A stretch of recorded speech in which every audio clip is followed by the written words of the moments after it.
Sri Sachidananda Sadguru Sainath Maharaj Ki Jai.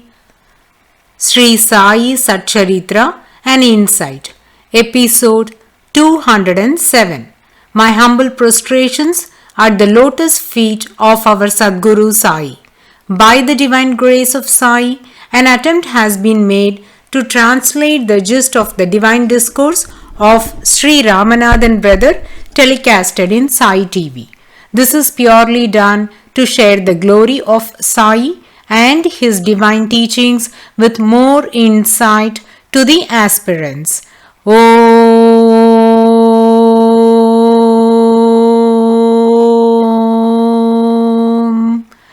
Gurur Brahma Gurur Vishnuhu Gurur Devo Maheshwaraha Gurur Sakshat Parabrahmam Tasmai Shri Gurave Namaha. Devotees, we are listening to the events that took place in the Jamner miracle. In the previous episode, we came to know that Ramgir Bua reached Jalgaon, and when he was about to walk out of the railway station, he saw a tall and valiant person wearing turban, boots and neatly dressed like a peon-like attire, with a long beard and moustache, verifying the passengers if there was anyone from Shirdi by name Babugir. Ramgir Bua approached and confirmed that it was him and enquired the stranger the reason for searching him.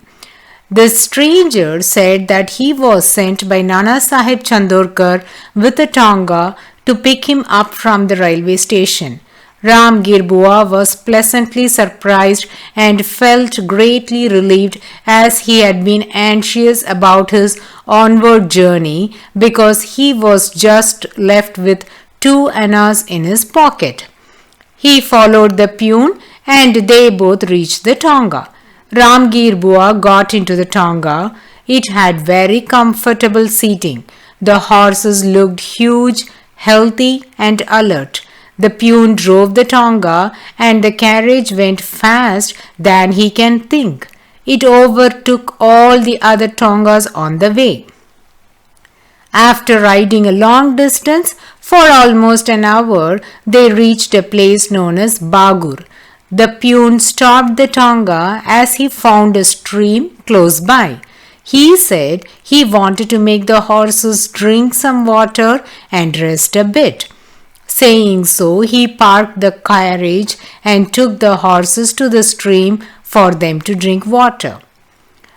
Before leaving, the peon told Ramgir Bua, "There are mangoes, peda and golpapdi for us to eat, so we can have them, and I shall bring some water from the stream to drink.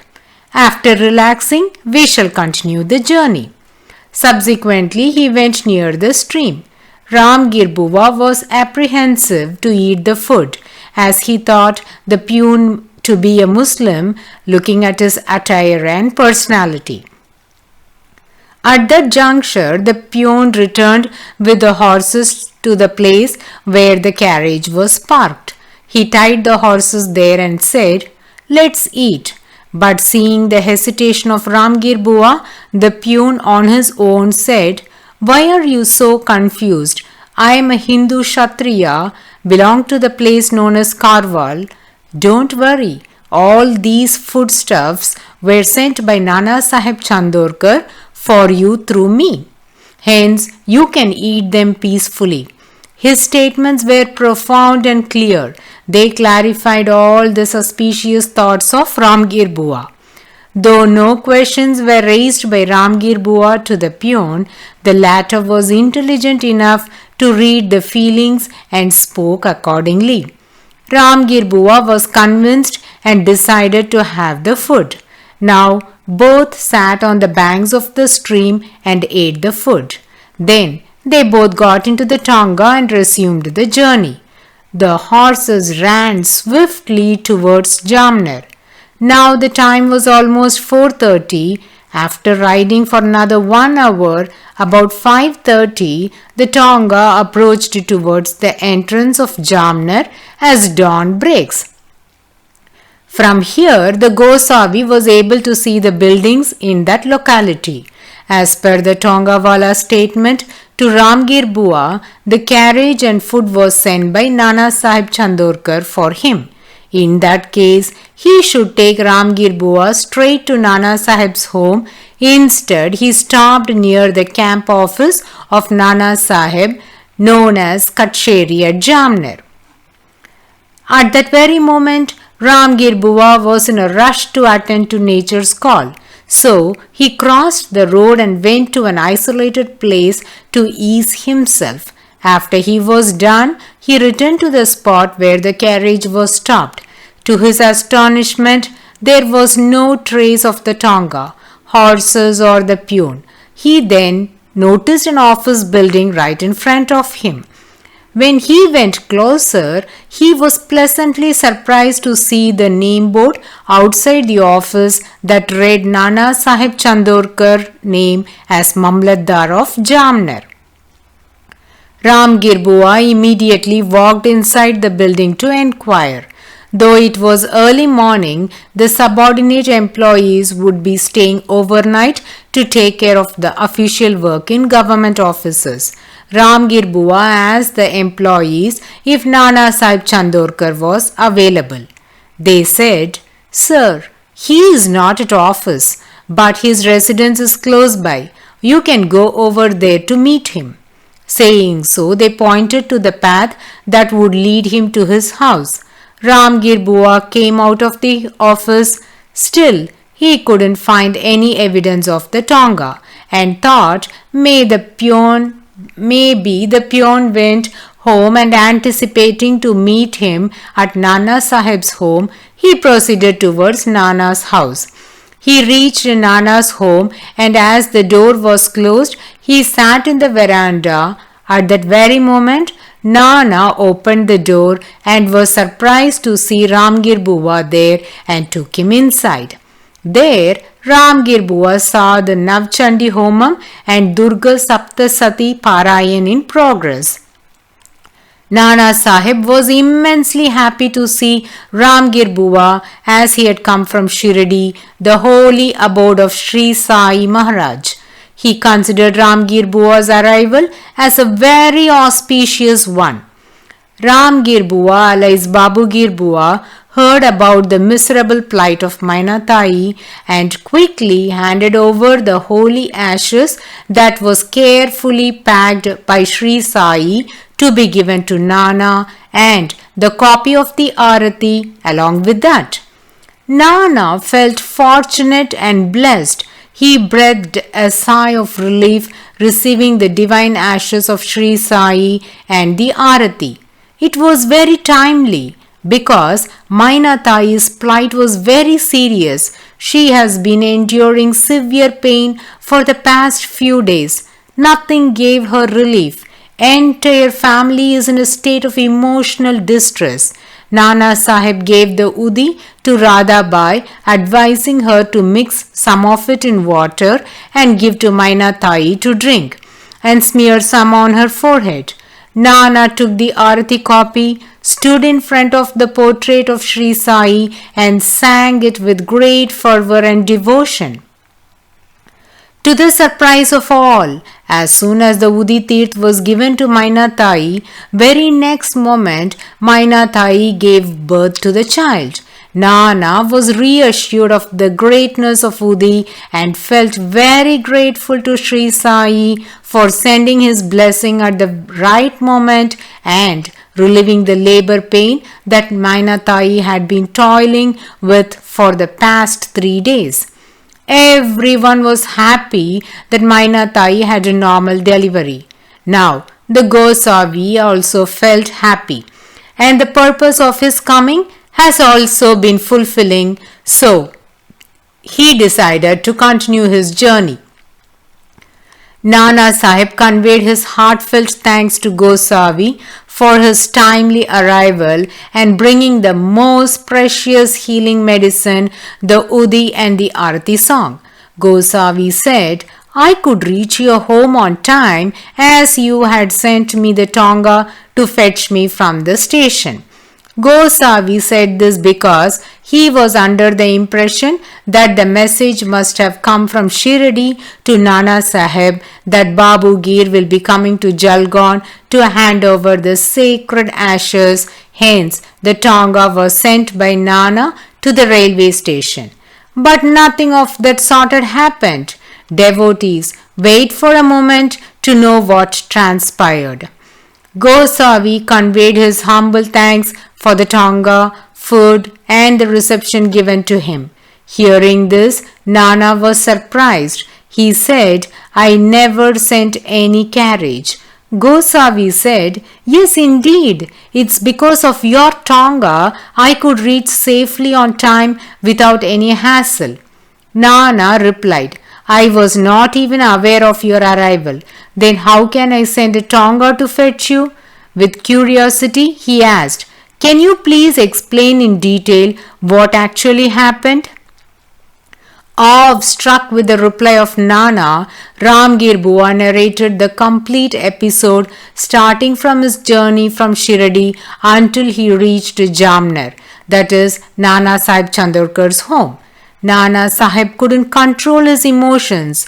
Tears of joy gushed out of his eyes profusely.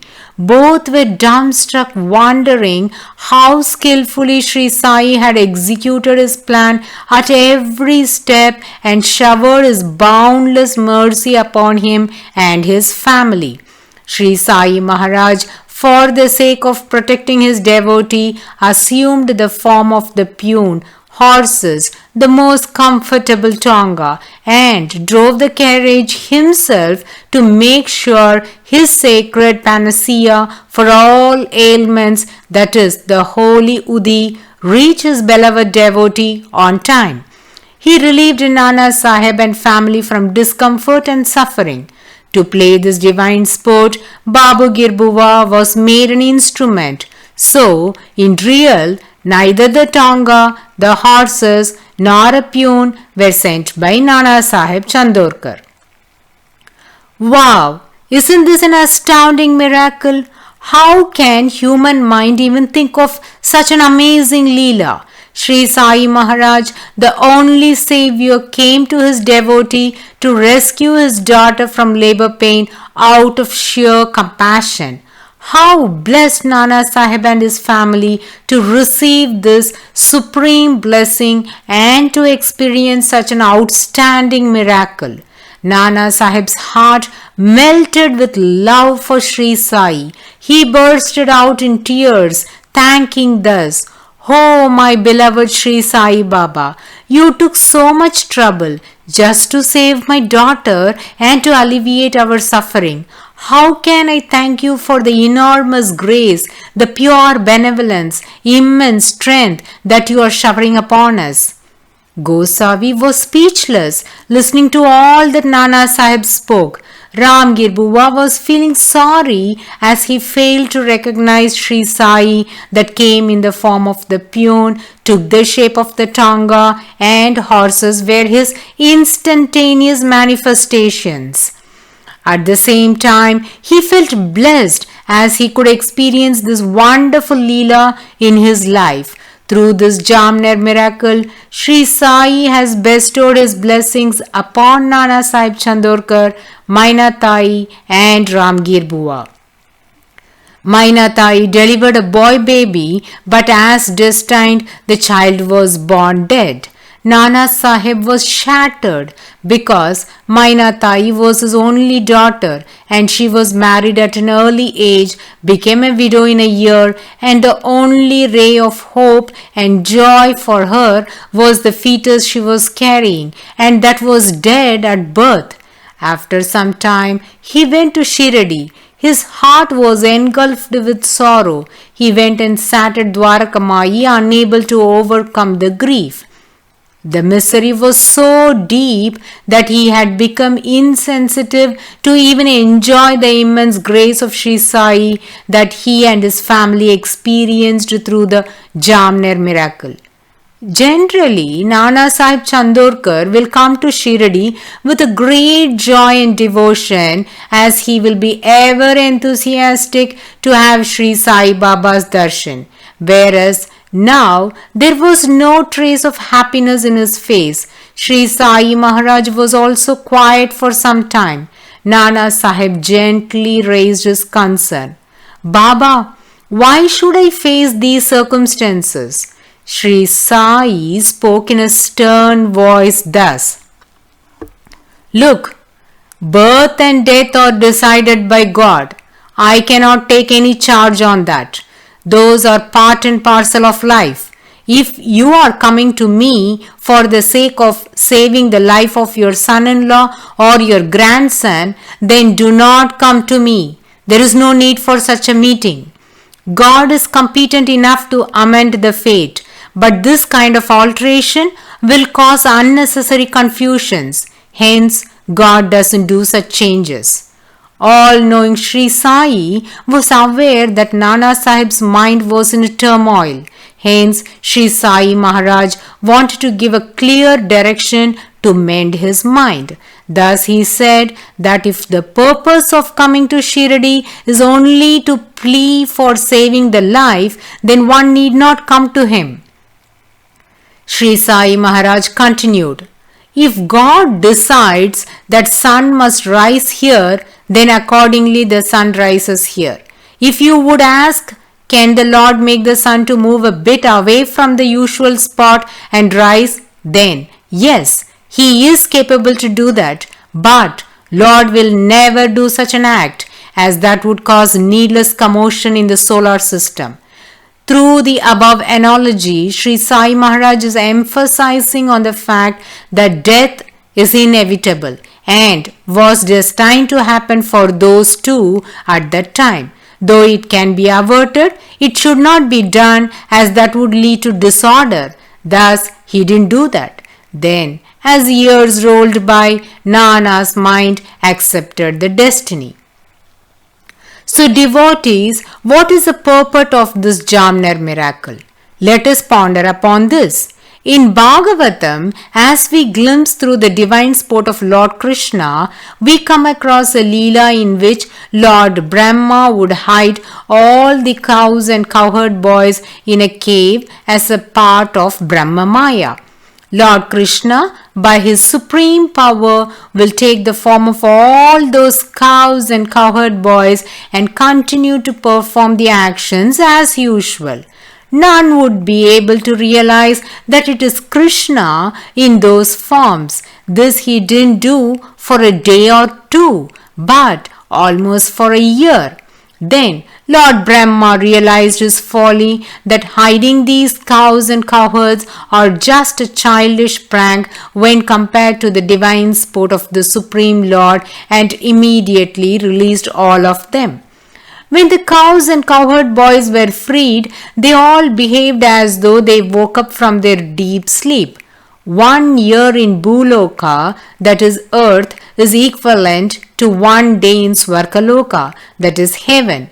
During this 1 year span of time, every evening when the cows and cowherds returned to their home, their family received them as if they were their own cattle and family member, not realizing that it was Lord Krishna in these forms. Such was the prowess of the Lord in enacting his divine sport. Similarly, Sri Sai Baba used his proficiency and depicted his Leela in such a way that none could get even an iota of doubt. He just gave couple of clues in a very subtle manner to Ramgir Bua.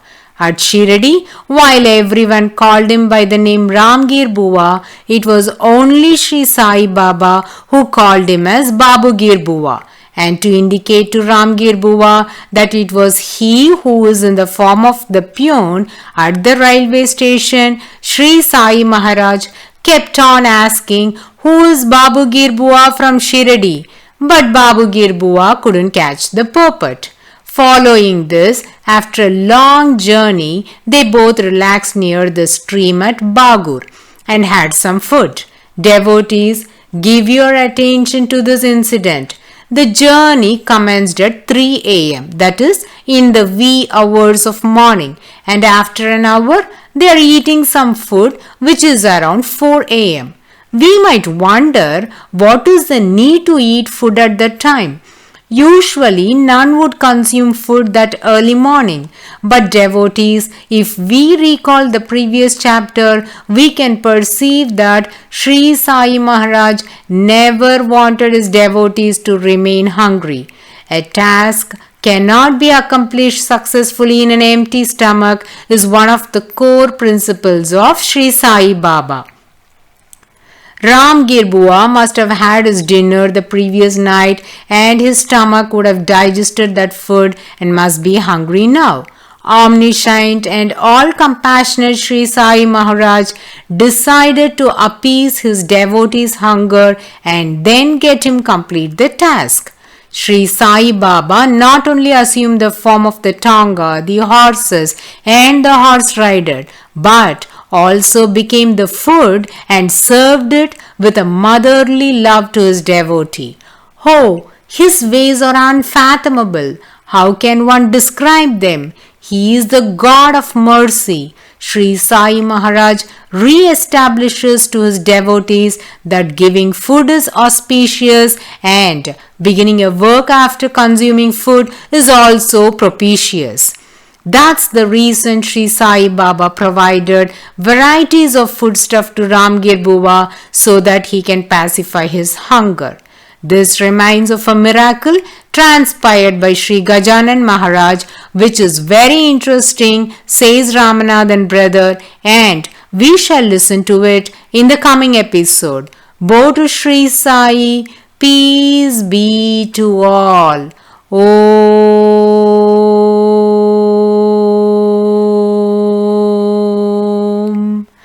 Sai Ram.